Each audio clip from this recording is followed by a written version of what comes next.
Let me say this, the tradition of great actors, these guys work really hard, but the story ends the same.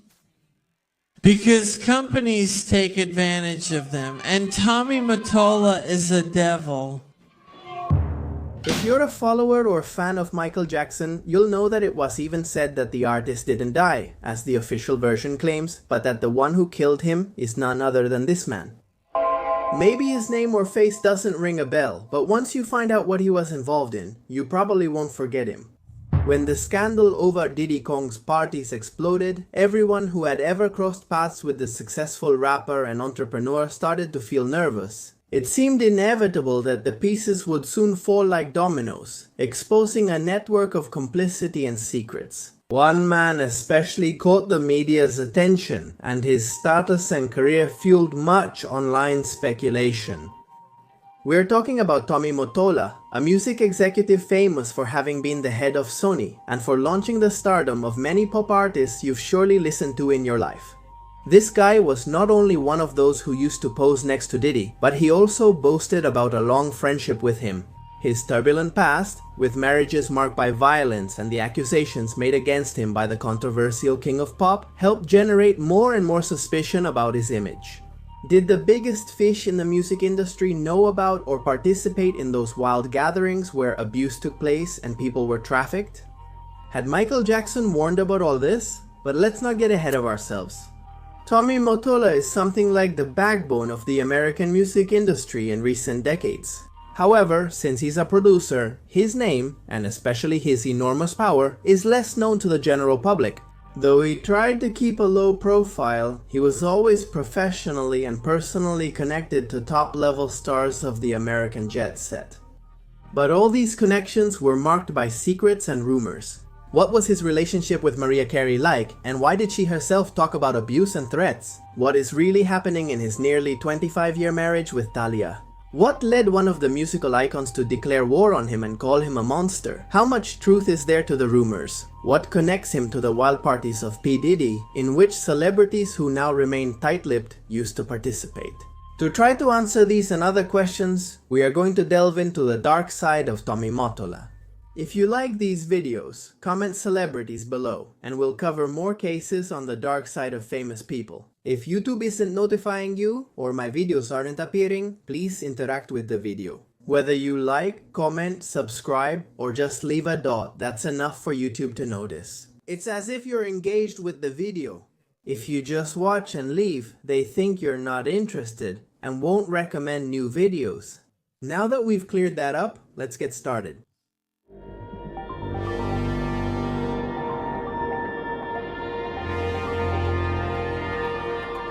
Many times we think that if we keep a low profile or stay anonymous, we'll be protected. But there are many people who can easily access our data and take advantage of it. The path that led a boy named Daniel Tomas Mottola, born in the Bronx in 1949, to become a billionaire music entrepreneur is worth knowing. Few could imagine that the young man from a tough New York neighborhood who had dropped out of college to play guitar would reach the very top of the music world. By the early 1970s, Mottola knew his future was in that field, but expected to be remembered as a distinguished composer. He was the lead singer and guitarist for the Exotics, a band that played popular R&B covers during those years. It was, essentially, a very popular style in the African American community that combined elements of blues, jazz, and gospel. However, the more he immersed himself in knowledge about the world of entertainment, Mottola discovered that there were other aspects of the business that caught his attention. In this way, and at a very young age, he took his first steps as an entrepreneur. In 1975, he founded his own record label, and even recorded with Columbia Broadcasting System Records. At that time, he used neither his full name nor the nickname that made him famous. He signed his early recordings as T.D. Valentine. Seeing the results, the young hopeful gave up on becoming a musician and realized he belonged elsewhere, on the other side of the counter, to become a teacher. That's how his adventures as an entrepreneur began. He quickly made valuable contacts with contemporary artists, became their manager, and used his rich experience to secure contracts with top record labels. Suddenly, he could help other careers in ways he couldn't help his own. His name meant success. Being around him held the promise of limitless achievement. But it wasn't just that Mottola was good at what he did, he also really liked it. He found his calling, and he liked it even more than standing in front of a microphone. He joined Sony Music by 1988, and he climbed so quickly that in just 2 years he was already at the top of the pyramid. As president and chief executive officer, he left no one indifferent. He was ambitious, organized, had a great instinct, or ear in this case, and dreamed big. Today, he is considered a key figure in Sony's reign within the competitive music scene of the 1990s. Soon, Mottola's name was on the agenda of everyone seeking success. He was the mastermind behind huge phenomena of his time, like Celine Dion and Mariah Carey. He is also credited with the rise of pop music superstars such as Shakira, Gloria Estefan, Jessica Simpson, and Destiny's Child, among many others. It's no coincidence that some of his creations, in terms of musical projects, were young women. The thing is, Mottola quickly became known for having a keen eye for spotting talent, budding young singers who dreamed of reaching the top, and he promised to make that dream come true for them. Meanwhile, Mottola helped revive the careers of established artists who, by the 1990s, seemed stuck or forgotten. By remastering albums to make the songs sound much more modern, musicians like Barbra Streisand, Billy Joel, and Pink Floyd became popular again. This happened thanks to Mottola's ability to guide them in how to update themselves.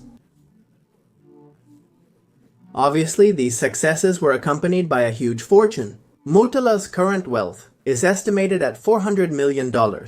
And even back then, during his peak, it was clear that he was destined to be a businessman with a huge bank account. And as is also evident, with wealth came power. Mottola not only knew many important musicians, but he also had power over them. In a way, the artists owed him power, and that made Mottola always seem to be in control of everything and everyone around him. For some, he started to be feared. What would happen if something bothered this giant of the industry, or if he decided to end his relationship with a musician? Without a doubt, he was someone it was best to stay on good terms with. A much darker side than the wide smile shown in the photos. It became apparent when a major romantic relationship ended. Specifically, one he forged with Mariah Carey, an artist he helped launch. What became known then raised the first alarms. Throughout his 76 years, Tommy Mottola got married 3 times. The first time was more low-key, because it happened when the businessman had not yet made a name for himself. His wife then was Lisa Clark, daughter of American Broadcasting Company Records founder. Clark and Mottola got married when he was taking his first steps in the industry, and they had 2 children. The relationship lasted almost 2 decades. But once they got divorced, Mottola began a stage of his life in which he got involved with many different women, almost always linked to the jet set. He appeared to settle down in 1993 with Mariah Carey, who was over 20 years younger. They shared a common project, her career. His marriage to her was the shortest in Mottola's life. They were only together for 5 years, but it was full of controversies. The media couple was always said to have a complex dynamic. He controlled her absolutely all the time, and pressured her outside of work as well. Over the years, the truth emerged. Vanity Fair magazine called that marriage a Cinderella story that became a nightmare. They had met at a party organized by the record label WTG Records, when the young woman was just 18 years old and Mottola was still married. Tommy was the first to hear Carey's prodigious voice and was convinced that she would achieve success, and he wanted her by his side. After some misunderstandings, he proposed making an album with her. Maria came from a dysfunctional family background, and Mottola seemed to offer her not only a highly promising job opportunity, but also a stable personal relationship. In her autobiography, she admitted she saw Mottola as a father figure, partner and confidant, something missing in her life. For the singer herself, the excessive control that Mottola exercised over her began because the producer wanted to protect her from her family. As her career soared, he worried her toxic relatives would return for money, but Mottola gradually isolated her. They worked and lived together, and by 1993 they were married. By then, according to her own words, Mottola was shaping her to his liking. He also tried to erase any Afro traits from Mariah Carey's identity, who was of mixed descent. She had to be a pop artist for white audiences even though she liked hip-hop. To keep her good girl image in the city, Mottola carefully selected modest outfits. He even banned anyone from photographing the left side of her face, as he thought a mole there was unattractive. Although she normalized it for a long time, Maria began to feel like a captive in her own home, and above all in her marriage. The artist was not allowed out alone, or to go anywhere in her free time. The fights became more and more frequent, and through therapy, Maria realized she was in an abusive relationship that needed to end as soon as possible. When the young woman met the New York Yankees baseball player, Derek Jeter, she understood what it really meant to fall in love. However, when she wanted to propose a final separation to Mottola, after they had been distant for many months, his reaction crossed every line. He grabbed a knife, held it to her cheek, and yelled at her. This all occurred under the silent watch of Mottola's associates present when he erupted in anger. For her, that was the last straw. She left the house and never came back. The couple, once doubted because of their age gap, announced their separation in 1997. The real reasons behind the breakup began to come out over the years. The singer has often spoken openly about Mottola's abusive relationship with her. But this, far from irreparably damaging the businessman's party, followed him like a faint shadow that didn't stop him from continuing to work. To keep increasing his fortune and make his tentacles reach farther and farther. His divorce from Carrie was still recent, which was finalized in 1998 when Mottola started a new relationship. No less than with Thalía, who became his third wife in 2000 by the late 90s. Thalía gained international fame through the Maria trilogy, soap operas that established her as a multi-talented artist. Besides her music career, she also starred in Marimar, María Mercedes, and María la del Barrio. By 1997, she had released her fifth album, Amor Mexicana, which cemented her success around the world, and it positioned her as one of the greatest singers in the Latin community. When Mottola and Thalía's relationship became public, it felt like a familiar story. The producer again began a romance with a successful singer 20 years younger.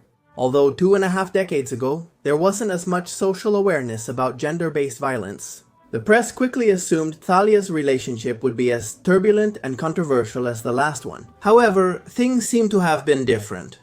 If with Carrie, everything seemed to have started like a princess story that went wrong, Mottola made sure that with Thalía, things really seemed idyllic. According to her, they met on a blind date arranged by Gloria and Emilio Estefan. Then came an invitation to stay a few days at the businessman's summer house. And after that, 25 years of living together. The wedding took place at St. Patrick's Cathedral in New York, and it received extensive media coverage. All of this helped to cement that unchanging fairy tale, which seemed to erase that troubled past from her previous marriage. But nothing was enough to convince the public that Tommy Mottola was a completely reformed man. With the rise of the internet, some strange facts began to come to light. First, it was said that a former employee who used to work at Mottola's mansion claimed that the couple had never slept in the same room. Each stayed in a separate part of the house, interacting like two roommates sharing rent. In fact, the couple always claimed that each of them respected the other's space. Perhaps to distance themselves from Mariah Carey's experience, who said Mottola was extremely abusive and controlling.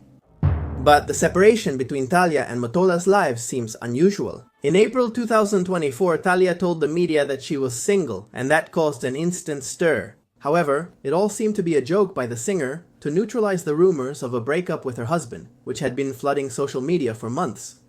Later that year, the two celebrities celebrated 24 years together. During that time, they had 2 children, Sabrina Sake and Matthew Alejandro. But the secrets that seem much darker are not the ones kept within the 4 walls of the house, but in other places. More precisely, at those parties organized by celebrities, which only the most renowned artists in the world are allowed to attend. In the last months of 2024, Mottola's name was once again in the media all over the world, when he was directly linked to the disgraced rapper Diddy, with whom he had a strong friendship. The possibility that the businessman was involved in that kind of crime caused Michael Jackson's words to resurface, as he had hinted several times that there were dark dealings in the music industry. He launched a media war against Mottola just before his death. Were there clues in his words about the scandal that's about to explode? In July 2020, rapper Kanye West repeated a conspiracy theory that many found far-fetched. But coming from one of the most successful hip-hop artists of all time, it gained special relevance. West backed the theory that Michael Jackson was murdered and that Tommy Mottola was behind it. Aside from lacking evidence, Mottola and Jackson were actually involved in a major controversy that erupted in 2001. "He is bad, a racist, and very evil," said the king of pop to a packed National Action Network audience. Jackson had just released his album Invincible, which would end up being the last of his life, and he was in an all-out battle against the record label Sony. Jackson accused them of stealing and deceiving, especially the artists of color. Responsibility, with full name, fell on the person who had been his ally just a few years earlier. The artist even carried signs with the image of Mottola drawn as a demon, and he didn't hesitate to point out the businessman as someone who made his life impossible. The singer even spoke openly about a conspiracy to destroy him and sink his latest album into oblivion. But that campaign also involved his personal life. "The moment I started breaking sales records, overnight, they called me a monster, they called me homosexual, they called me a child abuser," he said at the time. Michael Jackson's sudden death on June 25, 2009 only fueled suspicions. Different sources began to say that the king of pop lived in fear of Mottola and that he was afraid he would take revenge for the things he had said about him in recent years. Some went even further and read an even more cryptic and disturbing message in Jackson's words. The idea that Michael Jackson tried to reveal a major pedophilia ring has spread widely online. It extends its influence throughout the top of the American cultural industry and has a strong foothold in music. Under this idea, the accusations of pedophilia against Jackson would be an operation set up to discredit him and force him into silence. For those who adhere to these ideas, Mottola would be one of the architects of the perverse plan. For years, this theory had little backing, aside from Mottola's history as an abusive husband and his clear displays of excessive control. With the stars he had under his wing, assuming that something much darker was hidden behind his successful facade seemed like a far-fetched fantasy. Until the biggest celebrity sex scandal in history exploded, and the Diddy Combs case changed everything. That's how our story returns to the beginning. We've made many videos on this channel about P. Diddy's story. There are a lot of videos, so if you haven't seen them, I invite you to watch them. I'll leave a couple at the end so you can go check them out. But just to recap a little bit. In September 2024, Global News reported that rapper and businessman Diddy Combs, formerly known as Puff Daddy, was arrested on serious charges of sexual assault and human trafficking. Most of his accusers in that first wave placed the abuses between 1998 and 2006 during the big parties that Diddy organized and where top celebrities participated. At those gatherings, at a certain hour, the official party would end, and another one would begin with no limits, known as the freak-off parties. Countless cases of abuse and drug use had been reported there. All kinds of speculation began to spread as photos from those late-night gatherings started to surface. Quickly, the names Tommy Mottola and Thalía were brought to the forefront. On social media posts, Mottola used to share photos with Combs, whom he even called a lifelong brother, making it clear that the relationship had lasted for many decades. So, how much did Mottola know about the parties the rapper was throwing? Mottola and Combs both have music backgrounds, but are now more successful as businessmen. As soon as those old posts came to light, Mottola started deleting some posts that could tarnish his image and limited the visibility of his profiles. They were public until then. Controlling the narrative helped keep things in order and stop incriminating information from leaking. In the months following the arrest of Combs, the media, especially the more sensationalist outlets, insisted that Mottola had a lot to explain to the authorities, and they extended this suspicion to Thalía herself. Neither spoke publicly about the rumors, but Laura Zapata, the Mexican singer and actress's sister, did. Although she admitted that she is estranged from Thalía and hasn't had contact with her for many years, she was skeptical about this possibility. She said she didn't believe her sister had any knowledge of the crimes that were committed at Diddy's sex parties, and someone would have to be a demon to be involved in that. And once again, the word demon comes up around Mottola. How much did he know about the actions he was systematically carrying out? His being called a brother for life. Was being part of a network like this what Jackson was referring to? Mottola's dark past? psychologically abusing Maria Carey when she was a young girl. It continued as a pattern of behavior in how he treated other women who ended up in the hands of a predator like Diddy. These questions remain unanswered.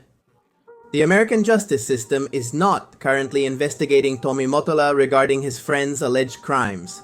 He has also not been called to testify about his possible involvement in the parties that Diddy organized. Many believe that he will never be summoned to the case, and that probably the only one who will pay is the rapper himself, as a scapegoat to keep other, more powerful accomplices above suspicion. Increasingly, the memory of the Jeffrey Epstein case hangs over everything like a ghost. Tommy Mottola is still shrouded in mystery, despite his high profile over the last 4 decades. As if that luxurious high-profile life hides someone far more secretive and darker than he first seems. And we already know this very well. Most of the time, things aren't what they seem, especially when there are millions and millions of dollars involved.